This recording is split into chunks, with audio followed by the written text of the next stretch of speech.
We're doing 2 NBA player props here on PrizePicks for Wednesday, October 23rd. We went 2-0 yesterday on the 2 YouTube plays. We had Miles McBride over 10.5 points plus assists. He cashed easily. I think he finished with like 24 PA. And then their play was Anthony Davis over 40.5 PRA. He went absolutely crazy. He had like 50 plus PRA. So 2-0 start on the NBA season. Looking to replicate that tonight. We obviously have a much bigger slate overall. Again, majority of the teams playing opening night here for their season tonight in the NBA. I got 2 player props that I do like. Before I get started, though, take a look in the description below. Hop into the Discord, $9.30 per month, 31 cents per day. Again, that's where I post all the plays I'm making on PrizePicks. Other cappers in there as well. Overall, you guys, super positive community. Everyone in the Discord is trying to help each other cash. I also want to mention I'm not a gambling expert. It's not financial advice. Simply just plays I'm personally looking at making. Hopefully give you guys some insight and analysis to make your own player prop decisions here. Again, no one's pressing submit on those parlays other than yourselves. But let's get right into it, you guys. 2 player props that I do like. I also do want to mention Daily Grind Fantasy.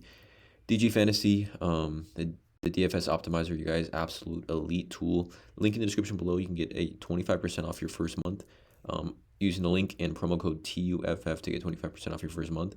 But basically does all the hard work for you. Like if you look at the NFL board currently, it takes the lines from all the major sports books and compares them to what they are on PrizePicks, giving us discrepancies, line discrepancies, essentially a percentage odds.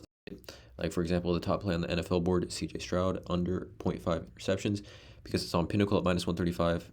It's on Fliff at minus 145, on Hot Streak at minus 153. And then it's at PrizePicks pretty much at even value, considering that PrizePicks doesn't, it's fixed payouts. So, again, ton of discrepancies on the board, whether you're an underdog, parlay play, better pick, sleeper, any DFS app platform that you are on, you can use the DFS optimizer at Daily Grind Fantasy. So again, link in the description below, promo code TUFF, 25% off your first month, you guys. Check that out. Let's get into it. 2 player props that I do like from this massive NBA opening week slate. 2-0 yesterday. Let's not waste any time. Let's just get right into it. So the first play I'm looking at here is going to be Trae Young over 43.5 fantasy score. Again, both these plays are going to be fantasy scores. I think just given the opening night, upside that these teams should have in close games, I like this spot for Trae Young. But over 43.5, no DeJounte Murray. DeJounte Murray no longer with the Atlanta Hawks. We look at this game, 222.5, over under 6.5 point spread, home game for Atlanta. I think the Nets are going to be better than people think. They have quality NBA players throughout their roster, and they're a pretty deep team. And also, I think Atlanta's defense takes a hit without DeJounte Murray as well. But nonetheless, Trae Young versus Brooklyn. We know DeJounte Murray is not going to be on the floor. We know Trae Young, the type of player that he is. Before DeJounte Murray got to the Hawks, Trae Young was averaging 28, 9, and 3.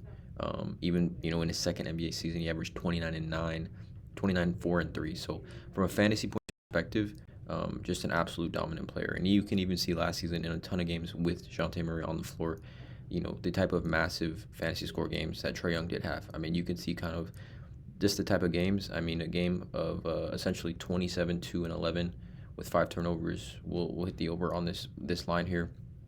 But against the Brooklyn Nets more specifically, a team that last season allowed the second most pull-up 3-point attempts, and Trae Young took the second most 3-point attempts in the NBA.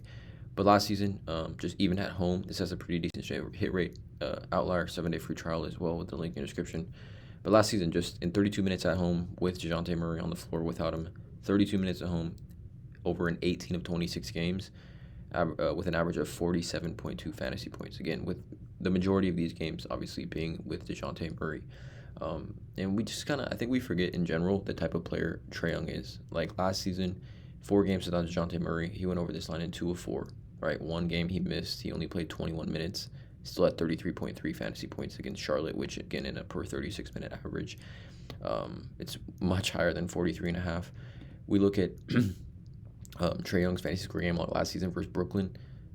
Over on this line in both games, 63.3 fantasy, had 43, 4, 9, and 2, and then also had 45.7 with 31 and 9, 2 blocks, and 5 turnovers. So again, over 2 of 2. I think it's a great matchup versus Brooklyn. We kind of look at Trae Young and how he's matched up versus Dennis Schroeder in his first Dennis Schroeder, 54. Again, Dennis Schroeder is a good defender, but Trae Young I don't think really defenders matter too much because of how shifty he is. And then we kind of look at the per 36-minute averages last season with DeJounte Murray off the floor. We saw Trae Young, with DeJounte Murray off the court. Trae Young sees massive usage, the highest on the team, no question, 33.2% usage. Averaged 49.1 fantasy points per 36 minutes, 1.4 fantasy points per minute. 28 and 12 is pretty much his season averages, and then you can see how that kind of breaks down the differential. He sees a 4.9% usage increase, averages 5.9 more fantasy points and per 36, and then averages 0.2 more fantasy points per minute, which again for a player like Trae Young, 0.2 is pretty significant in the fantasy points per minute type of upside that we do see. And then again, if you even just look, I think, again, like we said, I think we forget the type of player Trae Young is. You talk about really over before DeJounte Murray got there in last season and the last couple seasons, Trae Young's fantasy score game log without DeJounte Murray, 32 minutes at home. Look at these. This is the column here. You can see the type of hit rate. You can see the type of fantasy points player that Trae Young is. He's had some massive games here against Brooklyn. Back in 2022, 55.2. Again, teams change, not really comparing the two teams. Again, Trae Young fantasy points upside is super, super high with the going top 10 in fantasy drafts. It's for good reasons. Like Trae Young over 43.5 fantasy as the first play. Second play, I'm looking at another fantasy score. It's going to be from the later game. It's going to be Deni Avdija over 30.5. I think for a player like Deni Avdija, I really like his game a lot from just eye test and the way he impacts the floor in a variety of different ways.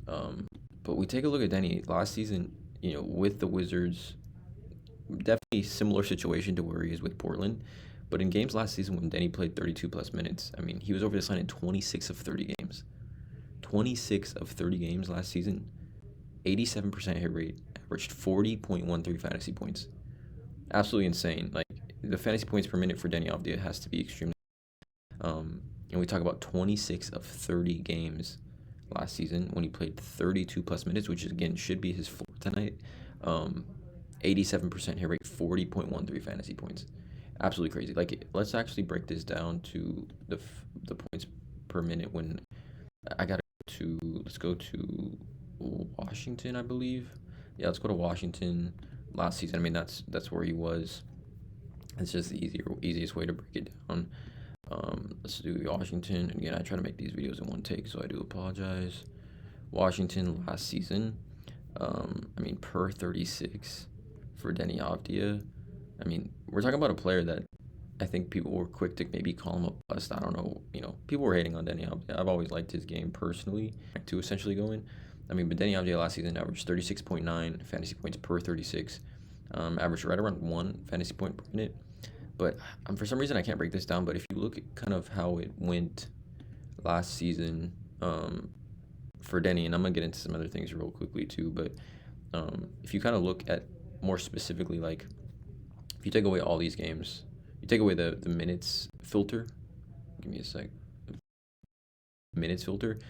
Really, the last 20 games of the season, no minutes filter at all. Just the straight up last 20 games of last season, which is really when he came on. 15 of 20, 75% hit rate, 36.37 fantasy points is what he averaged. These type of lines. And I think he's going into a better situation, more peripheral play, better supporting cast, obviously, in Portland than he had in Washington, which really helps a player like Deni Avdija, who's really just kind of a Swiss Army knife and can impact the game in a variety of different ways. We look at his preseason stats. You take a look at face value, some of these games he had. Most recent preseason game against Utah, 21 minutes, 10 points, 6 rebounds, 7 assists, a block, and a steal. I'm just going to do the calculation. We'll do the calculation, actually.